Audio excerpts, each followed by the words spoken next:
What's up guys, Everything Apple Pro here and welcome to 2015.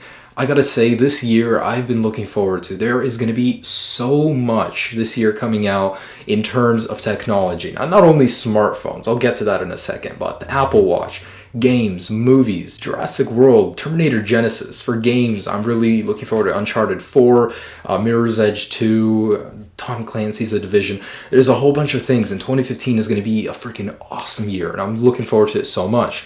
Now, in terms of phones, that's also going to be a major step forward, and in 2015, there's going to be a ton to choose from, but I wanted to round up the top 10 smartphones we're looking forward to in 2015. Now, do keep in mind that these phones don't even exist yet, so it is kind of hard to provide details, so I will be keeping it a little bit light in this video. I don't have many details, obviously, because these phones don't even exist, but they are being worked on, of course, based on the previous generation of these phones that we can't speculate that they will be coming out this year. And in this video, I'll just give you a little bit of an overview based on what we expect to see in these phones in 2015. Now, none of these are in any kind of order, like best or worst. They're just 10 phones that are coming out in 2015 that everybody is looking forward to. Now, the very first one is the iPhone 6s. And yes, we can expect it to be called the iPhone 6s based on all of the previous generations. It started with the iPhone 3G, it went to 3GS, then the 4S, 5S, and now the iPhone 6 will receive a 6S successor.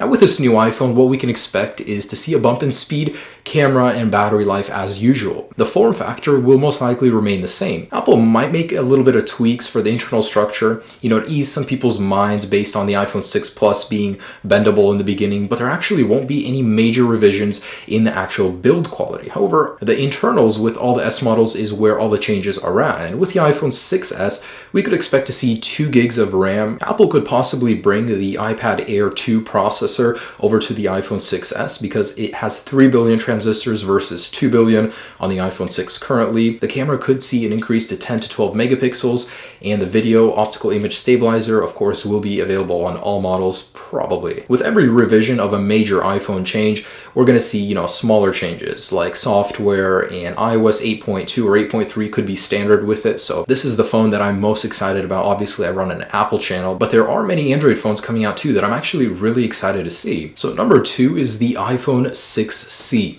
Now, with the iPhone 5C, Apple introduced a new phone that was cheaper, more affordable, and it still retained many of the main features that the iPhone 5S had. It was just a little bit watered down, and I think Apple's going to want to keep with that tradition. If they do remove the iPhone 6C from their lineup, then it's going to leave a hole for cheaper devices. And, with a plastic build quality, the iPhone 6S will see a redesign, possibly a larger display like the current iPhone 6 at 4.7 inches. Of course, it will receive the iPhone 5S processor, so just one step up. A little bit more RAM possibly, and a camera increase as well. So nothing too major. Again, the iPhone 6C would be aimed at people that don't want to dish out the full amount for the iPhone 6S or iPhone 6, kind of like a little in between, but Apple has had a lot of success with the iPhone 5C, so I don't see why they would want to kill that device anytime soon. Now, next up is the iPhone 4-inch version that's been updated from the iPhone 5S. So it's been rumored that Apple is working on a new 4-inch iPhone, which will pretty much have all of the internals of the new 6S and iPhone 6S Plus.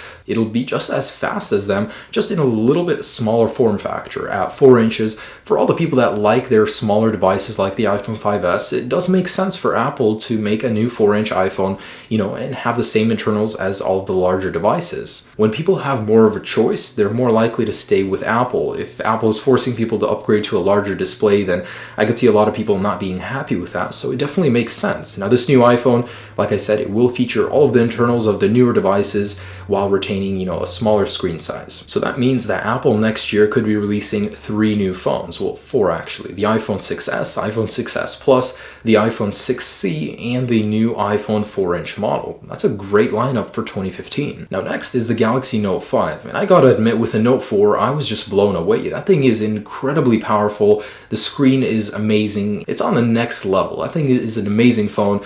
And with the Note 5, it's going to have to fill some really deep shoes. I mean, it's rumored that it will have a 4K display, the very first one for Samsung on a smartphone. So it will be their, official largest, best phone. The amount of work that they put into it is going to be massive, and I'm really looking forward to what they can do with that one. Now, if it did have a 4K display, that would be 746 pixels per inch. That is just crazy. The iPhone 6 Plus, I think, has 401, so that's almost double the resolution of the iPhone 6 Plus. And it's rumored that the S Pen is going to receive some updates as well, so it's going to be the ultimate multitasking productivity machine. Now next is the Galaxy S6. Now this is Android's flagship model. It's the direct competitor of the iPhone models, and every year Samsung just wants to top Apple. Now this year, what they're planning to do, or rumored, is that they're going to enclose the new Galaxy S6 in aluminum. Now, like the Note 4, it received an aluminum band around the whole phone, and it did wonders. A lot of people thought the build quality was a lot better. They did like it. And with the Galaxy S6 and the higher build quality, it's going to be a better long-term device, because I know a lot of people with S5s and S4s that board their chips, and it gets really annoying if you don't take care of it well. Now, along with different materials, it could see an increase to 3 gigabytes of RAM and a 64-bit processor, which would be the first in the Galaxy series. So those would be all welcome additions, and it will launch with Android Lollipop. Now this one I actually really like. It's the Galaxy Note Edge.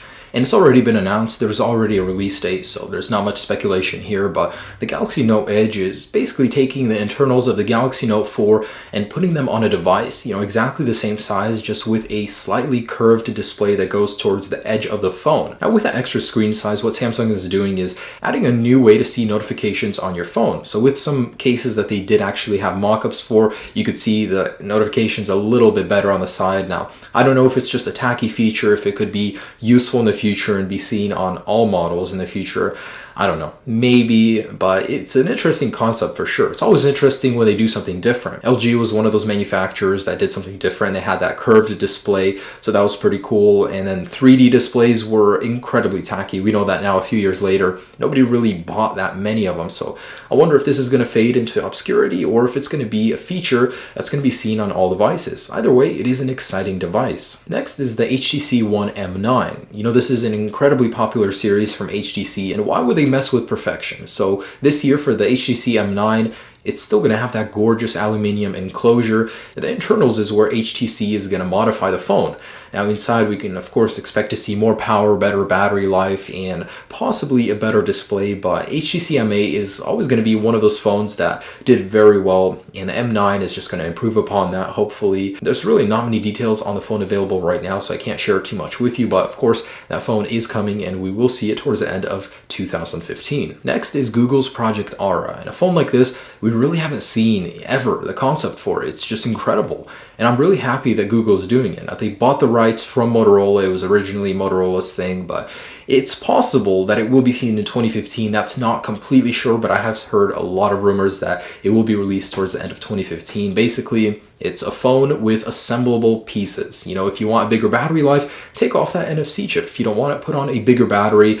Camera, same thing. If you want a better camera, replace it. So this thing will be forever upgradable. You're not just limited to what you buy out of the box. Like with Apple, you're stuck with one unit of memory. You can upgrade it, remove features, add features. It's really damn cool. And I actually really want to see this thing in person, because that is the future right there. Next is the LG G4. Now, side note real quick, I just want to mention that I kind of regret not covering the G3 on my channel from last year, because the phone is incredible. It's actually one of the best displays I've ever seen on any phone, and the G4 is just going to improve upon that. Now, a lot of people were saying it's a mammoth phone, so it's going to be shrunk a little bit. The display will now be 5.3 inches, and we're going to see a 20.7 megapixel sensor on the back. That's pretty crazy. I mean, nowhere near Nokia's 40-something megapixel sensor, but it's still good to see the numbers being bumped up slowly along with actual camera quality. Now, the battery life from the G3 was something a lot of people complained about. Of course, that's a department where LG is going to work on with a G4. And for number 10, the Google new Nexus 6. Because the name Nexus 6 was already taken, they're going to just say new Nexus 6. Anyways, it's just going to see, the usual yearly progression. Now, it would be nice to see it as a non-contract device again. Kind of don't like how they limited it. You have to pay way more for it now, but of course you're getting better features, nicer technology inside of it. There's really not much known about it right now currently, but based on the Nexus 6 that's out right now, it's going to be an impressive device, because the Nexus 6 right now is, for the price and for the amount of features it has, a really nice device, and I could just see it working on that in 2015. Anyways, guys, so that is the top 10 smartphones of 2015. You know, I'm so excited. There's so much to be excited about this year, especially smartphones, and I'm going to be covering all of them on my channel, so make sure to stay tuned for all of that, guys. Super excited about all of that. And I know a lot of people say, you know, every year that we're just seeing the same things recycled in phones, but really, if you look at some of these phones, there's some pretty neat ideas out there, and each company could take a little bit away from each other, especially with Google's Project Ara. That is so cool. The ability to truly customize your device, not just remove a micro SD card or battery, but remove any aspect of the phone and replace it with a better, or just remove it completely, you know, a different part. Anyways, I hope you enjoyed this video, guys. I hope you guys are looking forward to 2015 as much as I am, because I'm really excited for it. Have a great day, guys. Have a great year. Peace.